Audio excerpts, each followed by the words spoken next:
This country has a view of how this digital era that's going to exist for the next 2 decades will be 5 to 10 times what the information era that the U.S. capitalized on and President Clinton did so well. So you've got a leader I believe in, you've got a young population that I think can change the world. They can, but will they? Because this country also, as you know, is an entire history of potential and failure to deliver or execute. Well, it's going to be an interesting bet, Richard. I'm going to come back on in 1 and 2 years with you, and I believe that in that time period you'll see India leapfrog its peers, and you'll see a country which is traditionally, to your point, one that was a slow follower become a very fast, innovative leader. And when you have a leadership that is able to pull it together, and he doesn't talk about making India separate than skill India, separate from startup India, separate from environmental India.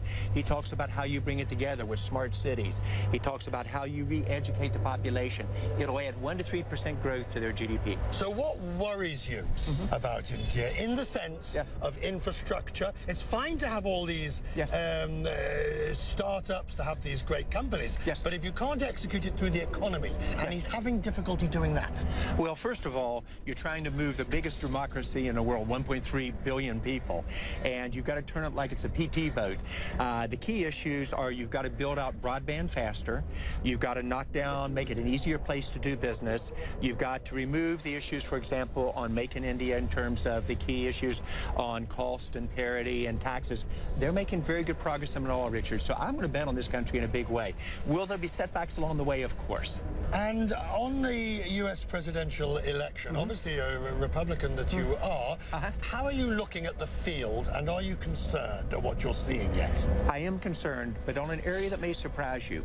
Every major country in the world, whether it's India on a digital India, whether it's France on a digital France, where Cisco's partnering with across the board with President Hollande, Cameron and his innovation in the UK, Merkel and her Industry 4.0, Renzi and how he's going to connect his country. We are the only major country in the world, with the exception of Japan, and I'm meeting with Abe next week on this topic, that does not have a national digital agenda. That needs to be the part of every single one of our candidates, and they aren't even talking about it. So I'm disappointed. There is no entitlement in this new race. We led in the information age. A Democrat, President Clinton, generated the information age in many ways for the U.S.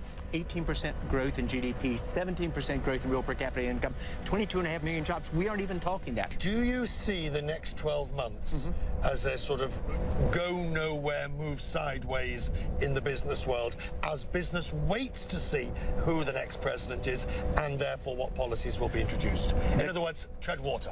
I think that would be a fatal mistake by businesses. Any company who doesn't change dramatically in the next 12 months, the game's over for them. It's a digital world. Every country, every city, every company, every person, those who tread water will get left behind, including countries. That's why I'm so bullish on India coming all the way around. Prime Minister Modi gets it. Will he make some mistakes along the way? Of course. But this is where the business community, the citizens of India, all the political parties should come together. India has the opportunity, and I would argue the obligation, to both change India and then help to change the world.